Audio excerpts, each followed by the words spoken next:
The hum of fluorescent lights and the faint whir of shopping carts had become the soundtrack of Margaret's life on Sunday afternoons. She'd never imagined the grocery store would be a metaphor for her existence, efficient, predictable, and utterly devoid of surprise. At 52, she had long since settled into the comforting monotony of her days. Her life was a patchwork of quiet routines. Morning coffee by the window, long hours managing invoices from the comfort of her home office, and solitary evenings spent with novels that promised adventure but never truly delivered it. She wasn't unhappy exactly. Life had simply plateaued. Her children were grown, her marriage had ended amicably a decade earlier, and her friends were all preoccupied with their own families or bustling retirements. Margaret found solace in the ordinariness of it all. She was, if nothing else, dependable. But that Sunday something shifted. She was comparing brands of olive oil when a voice startled her from her thoughts. "Excuse me, ma'am, would you happen to know if this brand is any good?" She turned, half expecting another tired shopper with a frazzled demeanor. Instead, she found herself looking into the warmest hazel eyes she'd ever seen. The man standing before her couldn't have been older than 30. His disheveled dark curls framed a face that was both rugged and approachable, the kind that seemed to invite conversation without effort. Margaret blinked, momentarily taken aback by his presence. There was an energy about him, casual, vibrant, and completely unguarded. She gestured toward the bottle in his hand. "It's good for dressings, but not great for cooking." "Too light," he grinned, holding up a different brand. "And this one? Can it survive my attempt at spaghetti?" She laughed despite herself, a sound she barely recognized as her own. "That one's foolproof. Even my son, who once burned toast in the oven, managed to make a decent sauce with it." His laughter joined hers, a rich, genuine sound that filled the otherwise mundane aisle. "Perfect. I guess I'll go with that. Thanks for the tip." Margaret nodded, assuming their brief exchange would end there. But then he tilted his head slightly, studying her with curious eyes. "You seem like you know your way around a kitchen. Any other tips for a rookie like me?" For reasons she couldn't fully explain, Margaret found herself lingering. They spent the next 10 minutes swapping cooking tips and sharing stories of culinary disasters. He introduced himself as Ryan, a new resident in town who was navigating life on his own for the first time.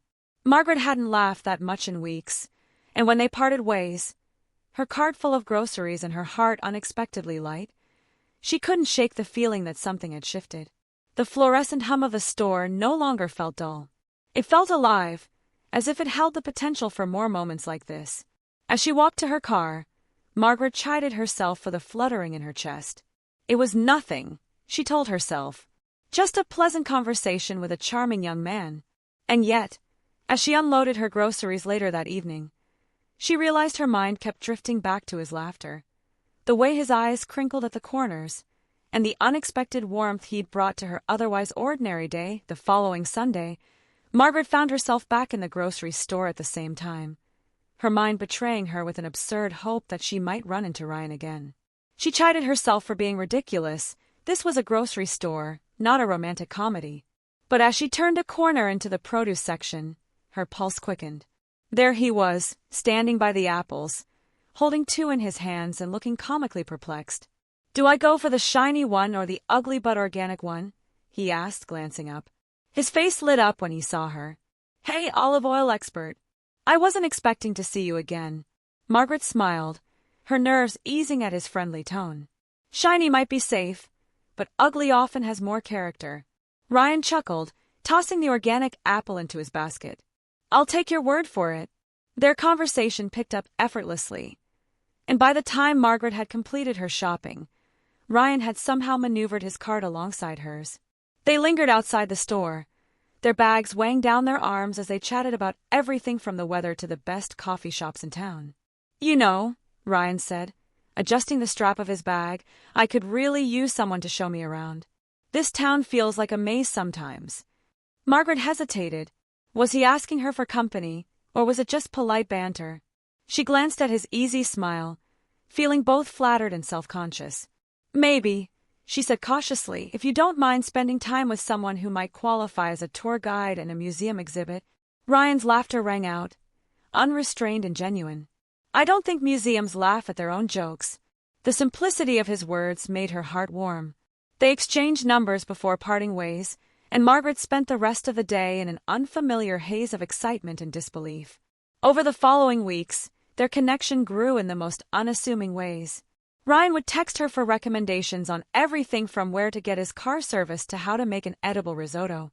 She'd reply with a mix of practical advice and humor, and their chats soon turned into phone calls that often stretched late into the evening. They met for coffee once, where Ryan brought along a book he'd picked up on her recommendation.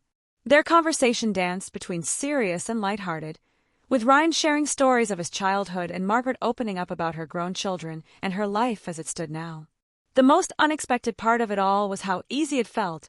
Margaret had always assumed a friendship with someone so much younger would feel forced, like trying to translate a foreign language. But Ryan spoke to her as if age didn't exist, as if her thoughts and opinions mattered just as much as anyone's. One rainy evening, Ryan called her just to talk. He described the chaos of his workday, his boss's impossible deadlines, and his co-workers' absurd obsession with keeping snacks alphabetized. "And then I thought," he said, his voice softer now, "that I couldn't wait to tell you about it." "Is that weird?" Margaret felt her breath catch. "Not weird," she replied quietly. "Not weird at all." Hanging up, she stared at her phone, the glow of the screen reflecting her growing realization. Her days no longer felt so mundane. In fact, she found herself looking forward to the moments they'd share, even the small ones, like a text about the best tea or a joke about his disastrous attempts at cooking. For the first time in years, Margaret felt like someone truly saw her. And though she tried to dismiss it, that thought left her both elated and deeply unsettled. Margaret woke up one night, restless and unable to ignore the strange warmth in her chest. It was a feeling she hadn't experienced in years, excitement, mingled with longing. She had been lying to herself, dismissing the way her heart raced every time Ryan texted or called. It wasn't just friendship. The truth hit her like a bolt of lightning as she sat in the quiet darkness of her bedroom. Somewhere along the way, her feelings for Ryan had grown into something deeper, something she wasn't ready to admit even to herself. Her first instinct was to push the thought away. It was absurd. She was 53, a widow with 2 grown children, her life settled into a predictable rhythm. Ryan was vibrant and full of possibility, barely 30, with his whole future ahead of him. The idea of her being anything more to him than a friend felt selfish and, frankly, ridiculous. Yet, she couldn't deny the way he made her feel. He brought a lightness to her days, a spark she hadn't felt in years. Their conversations made her laugh until her sides hurt, and his easy charm had a way of dissolving the quiet loneliness she'd grown accustomed to. Margaret tried to reason with herself. It was natural to feel attached to someone who treated her with kindness. That's all this was, a misplaced appreciation. But even as she repeated the words in her head, they rang hollow. The next day, she tried to keep her distance. She told herself it was for the best, a way to protect both of them from any awkwardness that might arise.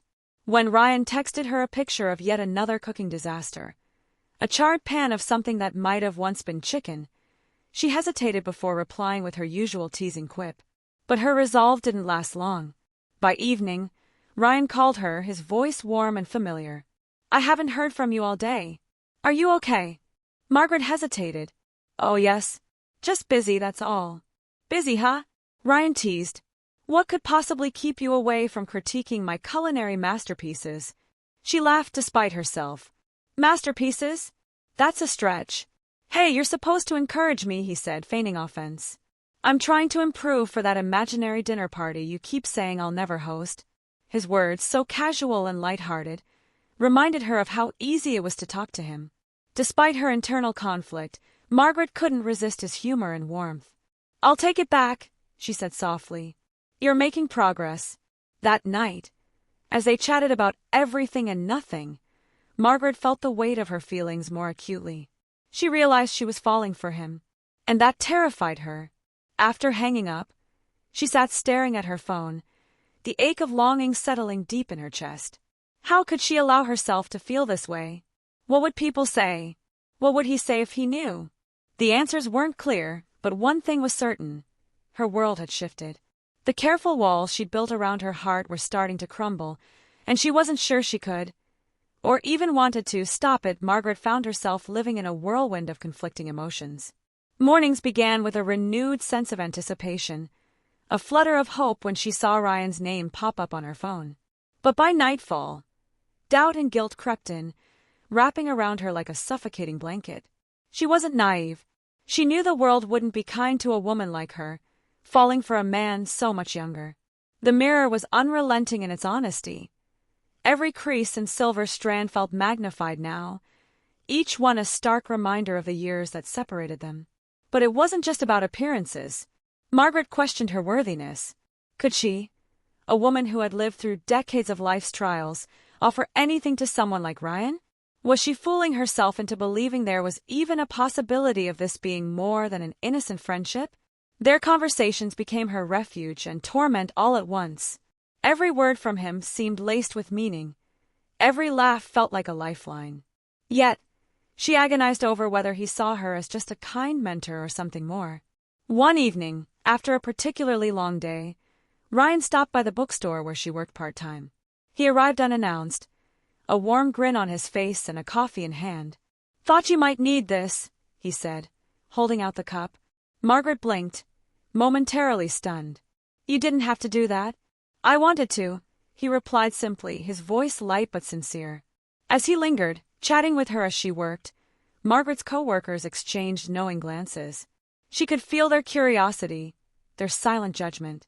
When Ryan left, one of them, a woman closer to Ryan's age, commented with a teasing smile, "He's sweet on you, isn't he?" Margaret's heart raced, but she forced a laugh. "Don't be ridiculous." That night, as she replayed the encounter, she couldn't shake the way her colleague's words lingered. Was it ridiculous? The thought simultaneously thrilled and terrified her.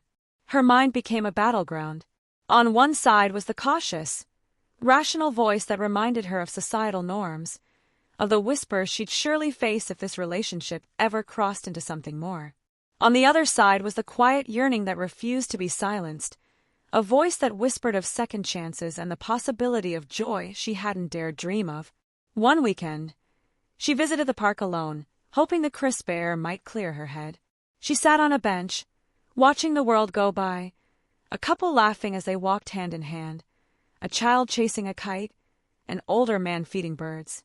Life carried on, unconcerned with her inner turmoil. It struck her then how much of her own life she had spent worrying about what others thought. She had always been the dutiful wife, the reliable friend, the unassuming presence. But wasn't it her life to live? Didn't she deserve happiness, even if it defied expectations? The realization didn't erase her fears, but it planted a seed of courage. She wasn't sure what she would do next, but she knew one thing. The feelings she had for Ryan weren't going away. Margaret stood in her small kitchen, a cup of tea growing cold in her hands as she stared at the bouquet of sunflowers Ryan had left for her at the bookstore the day before. A simple note accompanied them. "Hope this brightens your day."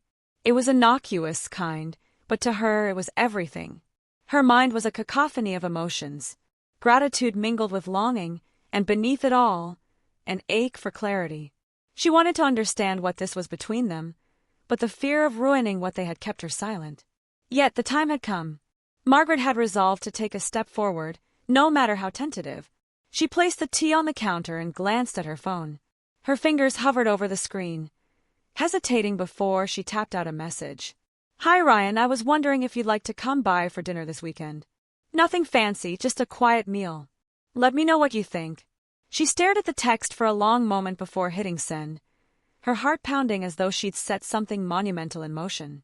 Seconds felt like hours as she waited for his reply. Her phone buzzed. "I'd love to. What time should I come by?" She exhaled, relief and apprehension swirling together. "Saturday at 6? Perfect. Looking forward to it." Margaret put the phone down, her hands trembling slightly. The reality of what she'd just done began to sink in. She glanced around her home, suddenly hyper-aware of every detail. The scuffed coffee table, the aging armchair, the stack of books piled in the corner. Would he think less of her modest surroundings? The next few days were a flurry of preparation. She scoured recipes online, searching for something that felt special but not overly extravagant. A roast chicken with rosemary and lemon, paired with a fresh salad and roasted vegetables, seemed just right. Dessert would be an apple crumble, comforting and simple like her. Saturday arrived faster than she expected. By 5:45, the table was set, candles flickering softly against the warm light of her dining room. Margaret stood in front of the mirror, smoothing her blouse for the third time, scrutinizing every detail. Her hair was pinned loosely, her makeup subtle but thoughtful. At precisely 6 o'clock, the doorbell rang. She took a steadying breath before opening the door to find Ryan standing there, a bottle of wine in one hand and that familiar, disarming smile on his face. "You didn't have to bring anything," she said, stepping aside to let him in. "I wanted to," he replied, his tone as warm as ever. As they moved to the kitchen, Ryan took in his surroundings. "This is cozy. I like it. Feels like home." Margaret smiled, her nerves easing slightly. "That's what I was going for." They fell into an easy rhythm as she finished the last touches on dinner, Ryan offering to help chop vegetables or set plates. He filled the room with conversation, talking about a recent hiking trip and asking her about her favorite places to travel. By the time they sat down to eat, Margaret felt more at ease, the initial tension melting into something softer. Their conversation flowed effortlessly, punctuated by laughter and moments of quiet connection. As the evening stretched on, Margaret caught herself watching him, his animated gestures, the way his eyes crinkled when he laughed, the sincerity in his voice when he complimented her cooking. For the first time, the thought crossed her mind, maybe this could be more. But as the night wound down and they moved to the living room with their glasses of wine, a new emotion took hold, hope. She wasn't sure where this path would lead, but for the first time in years, Margaret felt alive, as though the world had opened up in unexpected, beautiful ways. The evening had stretched late into the night, the soft murmur of their conversation ebbing and flowing like the rhythm of a familiar song. The candles on the dining table had long burned out, leaving only the soft glow of the living room lights. Margaret's heart felt full, her chest lighter than it had in years. There was something different about Ryan, something that made her forget the boundaries she had spent so long erecting. She shifted in her chair, her gaze lingering on him as he leaned back, his eyes thoughtful, as if he were contemplating something serious. There was a magnetic warmth to his presence, a kindness that made the air between them feel almost intimate. He wasn't just the charming young man who had unexpectedly walked into her life. He was a man who saw her, not as a mother or a woman of a certain age, but as a person, as a woman. "I've always found it easy to talk to you," Ryan said softly, his voice low, almost hesitant. "I don't know if it's because you're older or just because you're different. It feels like you understand things in a way people my age don't." Margaret's breath caught in her throat. Her pulse quickened, a mix of warmth and nervousness flooding her chest. She was drawn to him, to the way he looked at her as though she weren't just an acquaintance. She was someone worth knowing. For the first time in years, she didn't feel invisible. She didn't feel like a mere shadow in her own life. She took a deep breath, trying to steady her voice. "Maybe it's because I've lived a little longer," she said with a soft laugh, but it didn't quite reach her eyes. "And maybe because I've learned to appreciate moments, no matter how small they seem." Ryan smiled, his gaze never leaving her face. "I think you've learned more than that. I think you know how to make those small moments feel big, feel important." Margaret's heart skipped a beat. Feel important. It was as if he had read her thoughts, as if he had unlocked a truth she had kept hidden for so long. She hadn't realized just how much she had missed feeling seen, truly seen, until that moment. She felt his eyes on her, the weight of his gaze both comforting and disconcerting. She felt the space between them grow smaller, her breath catching as she realized the depth of the connection that had quietly blossomed in these past weeks. It was no longer just friendship. There was something else now, something deeper, something unspoken, but undeniable. "I've never been good at talking about feelings," she murmured, her voice suddenly unsteady. "I've spent so much of my life pretending that I didn't have them, that it was easier not to. Easier not to hope. But now, I don't know. I don't know what any of this means." Ryan reached across the table, his hand warm and steady on hers, and for a moment, the world seemed to slow down. The distance between them vanished entirely, leaving only the softness of their shared space. She could feel the pulse of his touch, the gentle pressure of his fingers against her skin. You don't have to know, he said, his voice tender, his eyes filled with an intensity that made her breath hitch. Not yet. Just know that I'm here. And I'm not going anywhere. In that moment, Margaret's world shifted. She didn't have to have all the answers. She didn't have to know what the future held. All she knew was that she was here with him, and that was enough for now. Their hands remained intertwined, the silence between them comfortable, not awkward, as if they had always known each other in a way that transcended words. As the clock ticked past midnight, Margaret leaned back in her chair, feeling a strange sense of peace settle in her chest. For the first time in years, she was allowing herself to feel something real, something deep, and in that moment, she knew that this, whatever it was, had the potential to change everything. Margaret sat in the quiet of her living room the next morning, the early sunlight streaming through the windows, casting long shadows across the hardwood floors. Her hands rested lightly on her lap, the memory of Ryan's touch still warm on her skin. She had spent the night turning the events over in her mind, unable to silence the questions, the doubts, the wonder that stirred inside her. She gazed out the window, watching the world move at its usual pace, people coming and going, the city humming with its morning routines. But here, in her little corner of it, everything felt suspended. Everything felt different. She had always believed that love, in its truest form, was reserved for the young, the fresh-faced, the hopeful, the ones who still had their whole lives ahead of them. Love was supposed to be something you experienced in the prime of your years, a fleeting but powerful force that burned brightly before it flickered out. That's what society had taught her, what she had taught herself. But here she was, a woman in her 50s, realizing that love didn't have an expiration date, that it didn't belong to a particular age or a specific time in life. Love, it seemed, was something that could happen at any moment, even when you least expected it. She remembered the way Ryan had looked at her last night, his eyes full of something she hadn't seen in years. Not pity, not condescension, but admiration, desire. There had been no hesitation in him, no judgment about her age, about the lines on her face or the years that had come and gone. He had embraced her as she was, not as society might expect her to be. Margaret closed her eyes, allowing the memory to settle over her like a soft blanket. She had spent so much of her life fearing the judgment of others, the whispers, the assumptions. The age gap between her and Ryan had been something she had tried to ignore, to bury beneath the surface. But now, as she reflected on the way he had touched her, the way he had listened to her, she realized something profound. Love was not about age. It wasn't about the years that separated them, the expectations that came with them. It was about connection, about seeing someone, truly seeing them, in a way that transcended time. She had spent too many years hiding, protecting herself from the hurt of rejection, from the judgments that came with being a woman of her age.